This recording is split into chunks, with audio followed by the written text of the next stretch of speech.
I'll get started. Man, it's good to have you here. Thank you. Thanks Good for to have having you me. here. I was telling folks out there last time, Team Wilson's just out here trying to interview some local business people. Chris Houston, Houston's Meat Produce, been here forever in Mount Juliet.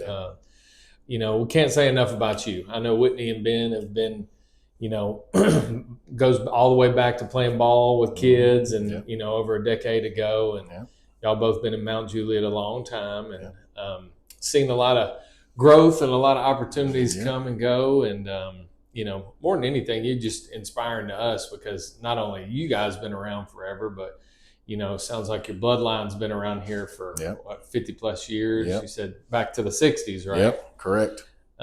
So, we've got some just questions from everybody from young entrepreneurs that want to be like you to, kind of why you chose this route and and the commitment level that you have to Mount Juliet in this community is unbelievable. Right. I kind of labeled this commitment because when I was thinking of a business like yours, like it takes some commitment. Yes, brother. it does.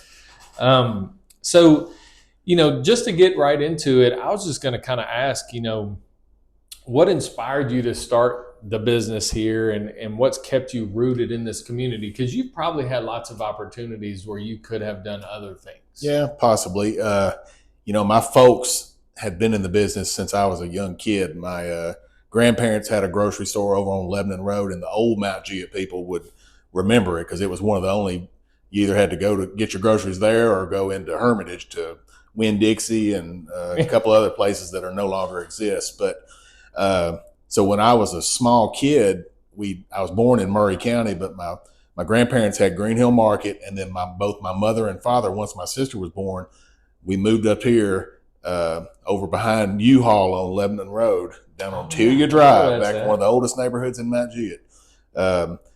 And they both went to work for my grandfolks, and that's what got them started, and thus me started in the grocery business.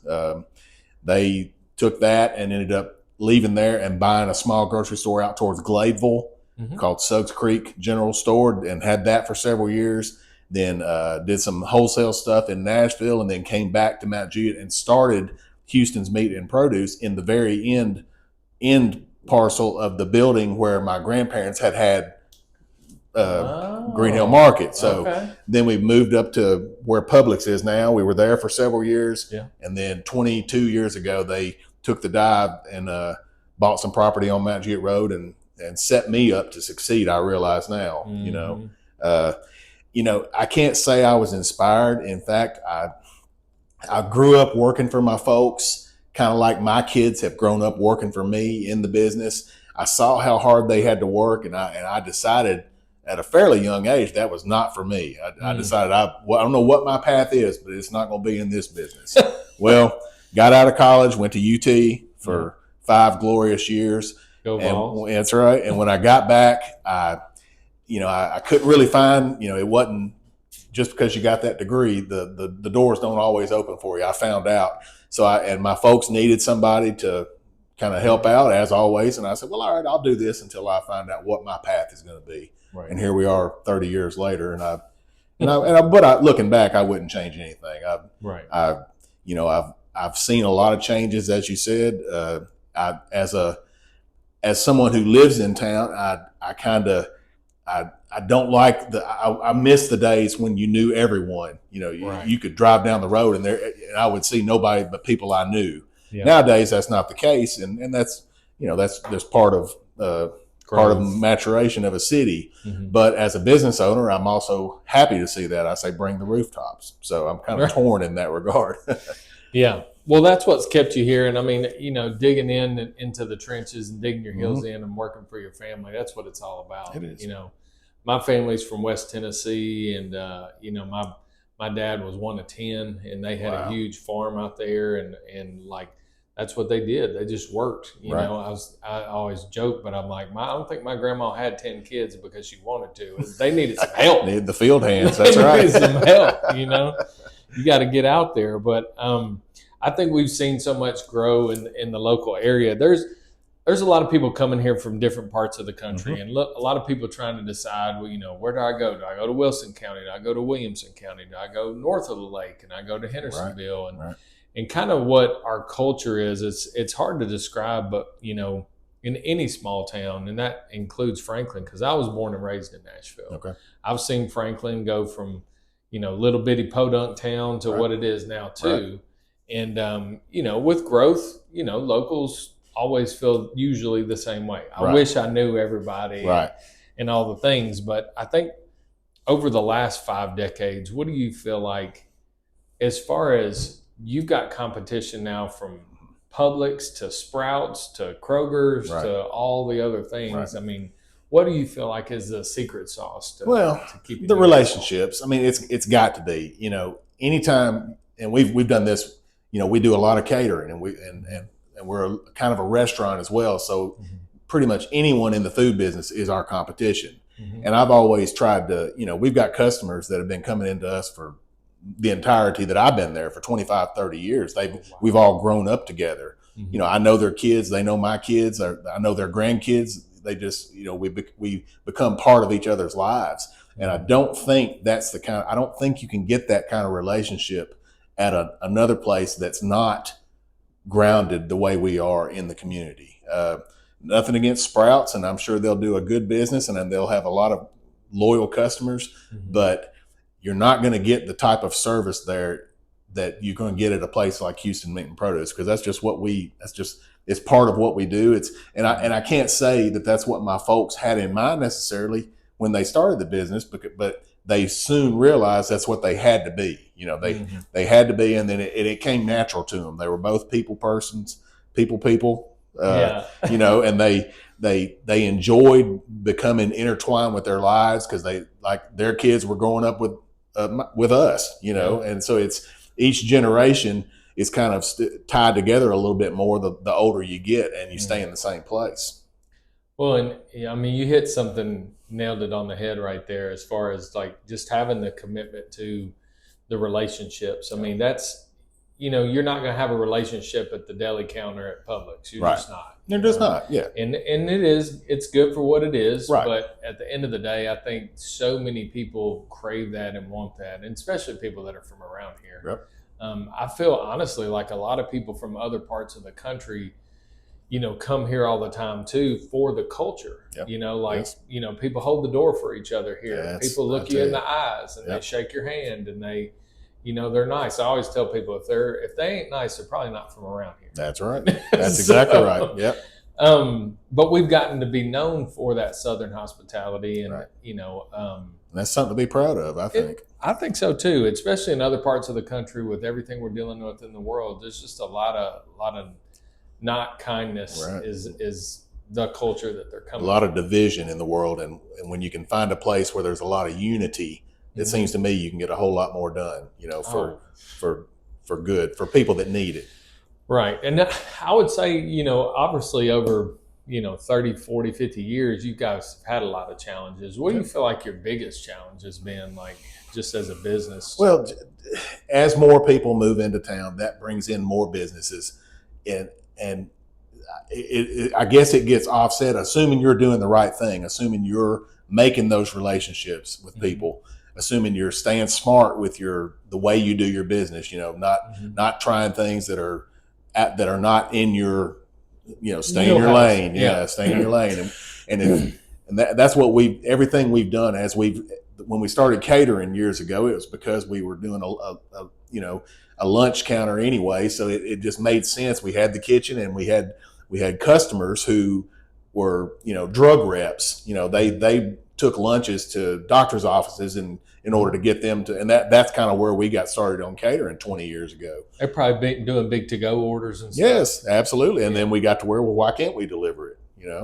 Then if we can do that, then why can't we go out and set up a buffet at a wedding reception? And that's become a huge part of our business. We started as a meat market, and it's evolved into what it is now, where yes, the meat market is still a big part of our business, but we do a lot of our lunch counter. We sell probably 300 pounds of chicken salad a week. Ooh. And I never would. And our chicken salad, as delicious as it is, it's nothing special to it. It's just the recipe was my grandmother's actually, and it's a simple recipe, but we take the time. I tell people we take the time to do the work that most people that are living their lives don't have time to do. It's a time consuming process, and That's it's pretty cool. so we make it like we like it, and as a result we sell 300 pounds a week of it. So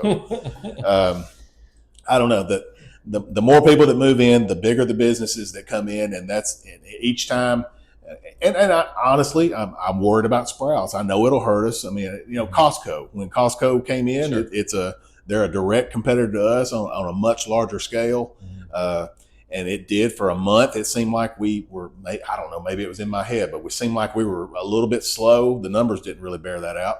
But then after a month, our regulars started coming, and it just got back to normal. So right. and I'm hoping that's the way it'll be with Sprouts. I mean, we can all coexist side by side. Oh, for sure. Well, you got the biggest of the biggest in town here that are competitors, right? And I always feel like, people are going to chase the shiny new penny for a minute. Exactly. And they're going to see what it's all about, but then they come on back home. Yeah, that's exactly right. There's an old cowboy saying that says, you don't need fences or ropes because good horses always come home. I'm going to use that.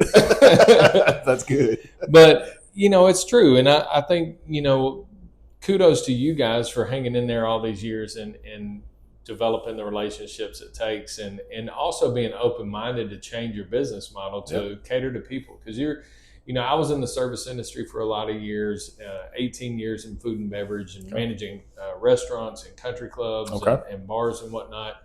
And I, continue to serve people at a high level, just in a different way. Sure. And customer service is customer service. Absolutely. Right. And what I always found true to be is like when you're going in there with a mentality of like, I want to take care of my people, whatever it is they need. Right. Beautiful things are going to happen. Yeah. And they want that. They adhere to that. And even though you don't think it's a big deal, grandma's recipe is a big deal. Yeah, I have come to realize, it is. It's bigger than what I give it credit for. Right. So my wife, she grew up in Hermitage, and her father runs Lakeshore Marine, which is which is a boat shop there, and his parents used to have a grocery store right there, right? Or a market, I should say. Sure.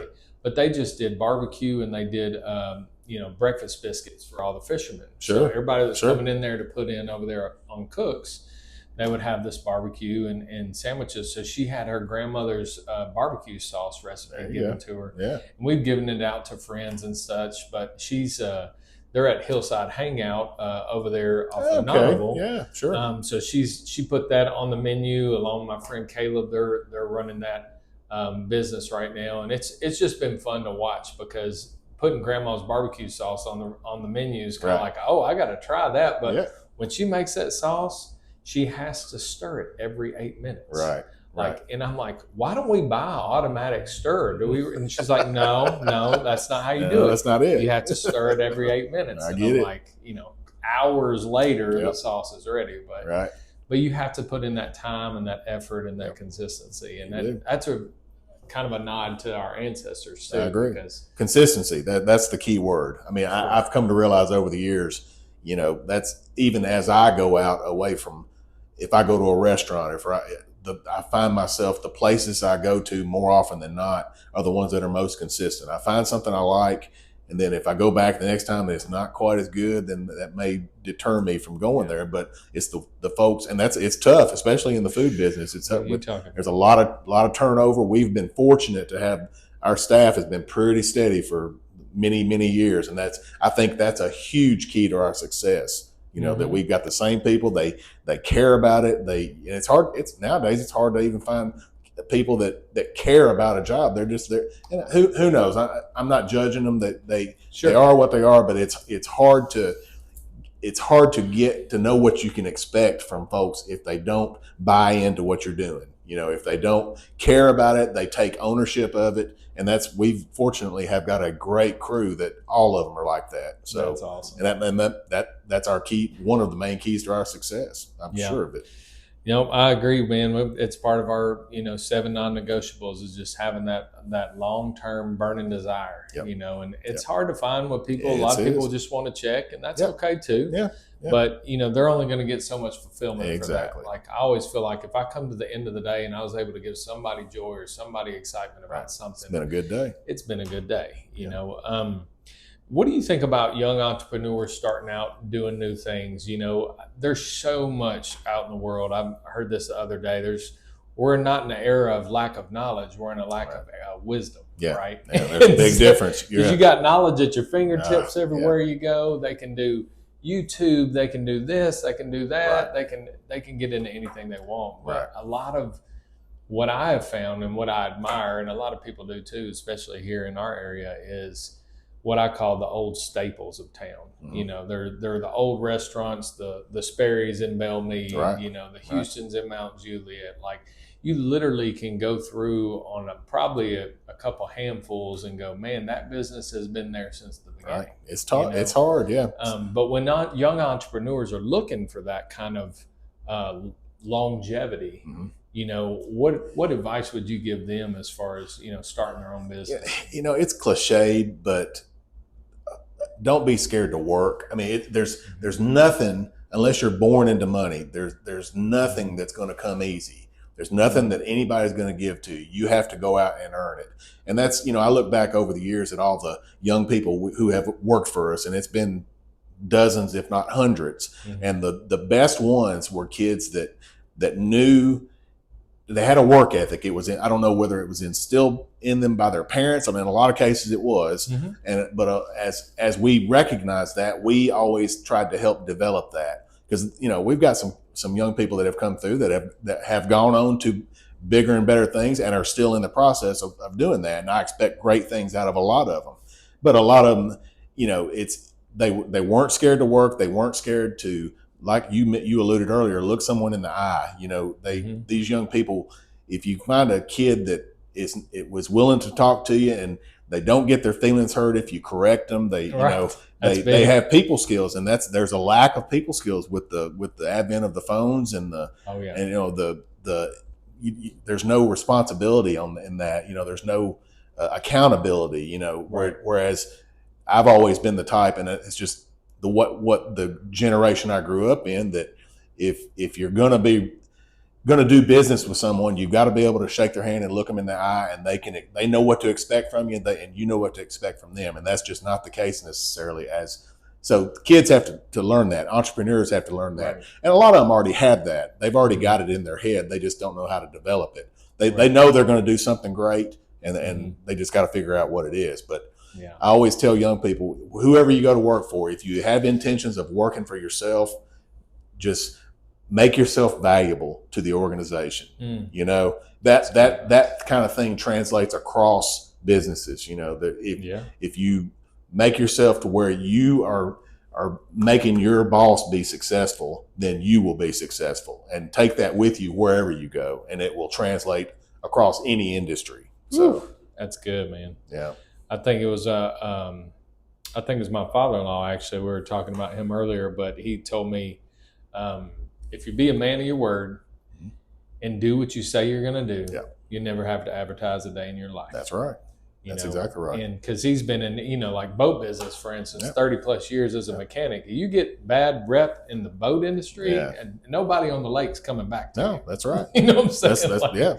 It's just, you don't have a business then. You've got to treat people fairly. Right. And if you somehow mess up, and granted, there's been times we've messed up, you just own it, and try and do your best to atone for it, and don't run from it, don't hide from it. People, they see that and they despise it, and that's the quickest way to lose a customer, is to make a mistake and then run from it. Yeah. So, I tell my little boy that all the time. I tell him, look, we're going to own it. Mm-hmm. We're going to figure out how to get better, and then we're going to be better. That's good. Just be better. That's it. I'm not asking you to change the past. Right. No, that's good advice, man. I know this community means a lot to you. I know you're a huge philanthropist, and especially MJ Hope. Yes. I know that's true and near and dear to your heart. What does this community mean to you, and being here for so long, personally and professionally? Well, MJ for Hope has been, it kind of opened up a door to where, as a business owner, and my father this was one of his, I wouldn't call it a weakness. It was actually a strength, but he couldn't say no to anybody. And, there's all kinds of good causes out there, and all of them have their good points, and no doubt, but you can't help everyone. So when we had a group of friends, in fact, our administrator and a couple of the people on the board I've known since we were literally elementary school, grew up in the same neighborhood over on Tilia Drive, so I've known them for 50 plus years. And when they came together, we had a good friend who I've known since first grade who had breast cancer. This is 11 years ago, and she was struggling. And we said, well, let's do something. Let's have a basketball game. Try and raise some money. So we did that, and that became the beginning of MJ for Hope.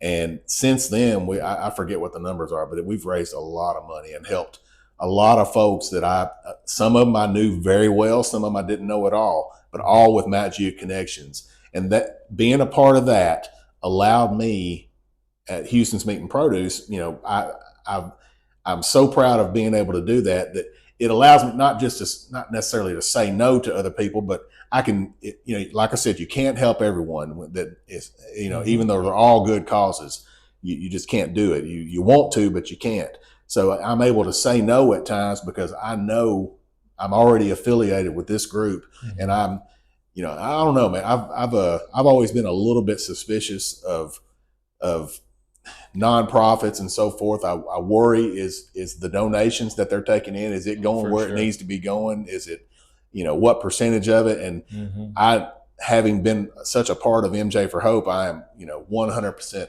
confident that there's nothing being wasted. And that's something that you can't say about very many places like institutions true. And charities like that and whatnot. Yes. No, and I know that means a lot to you. I think,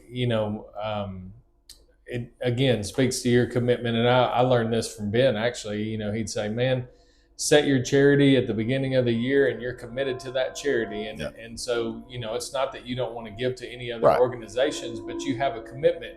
And I truly feel like you can be better at what you're committed to if you stay committed. Absolutely. Right? Absolutely. Like it's the same with time. It's the same with, priorities. Yep. So that's a beautiful thing. What do you feel like, obviously when people are thinking about areas in Nashville, like what do you think about Mt Juliet and Wilson County, what it has to offer versus some of the other areas? Well, I don't, having never lived anywhere else, I can't really speak to what, do I think we're better than Franklin? Of course. Right. Of course we are. Why? I don't know. My mother was from Franklin, so I have a place in my heart for Franklin, just to pull them. But it all comes down to people, people that like-minded people that, have good in their hearts, who are responsible people, who take accountability for their actions. I think that's something, you're molded as you grow up. You're molded by, at least in my case, and I feel like just about everybody else, if you play sports, you're molded by your coaches. If you go to school, you're molded by your teachers. And if you're fortunate enough to have two good parents or even one good parent that does their very best, then you're going to turn out to be a good person based on the molding that they did of you. And I personally, I've been here my whole life. I had wonderful people that were my teachers, that were my coaches. I had wonderful parents and I like to think that I'm a wonderful parent to my kids, because they have learned the same things that my people growing up taught me. I've passed that on to them. And then that ultimately, and probably people in Franklin could tell you, well, we do the same thing, Right. And in some cases they're probably right. Sure. You find good people, you associate with them, you live your lives with them, you raise your kids with them, you work with them, you help them when you can, you ask for help when you have to. Right. I found out not just from MJ for Hope, but back when we had the tornadoes in 2021, and the flood even before that, back in 10 years ago. Well, we came together, didn't we? It did. It sure did. And MJ for Hope printed up some T-shirts that MJ Strong, Love it. and I love it. I take so much pride in that, and it's not just a T-shirt, and it's not just a slogan. That's the way a lot of people live their lives around here, and that's why I wouldn't trade this place for anywhere else. Right. Well, that's scriptural. You got to love your neighbor. I personally think that just in general, you can, even if you weren't from here, and even if you came from out of town and you visited different areas, you can typically stick to the cultures that mean the most to you. Yes, and your absolutely. experiences in visiting those areas, right?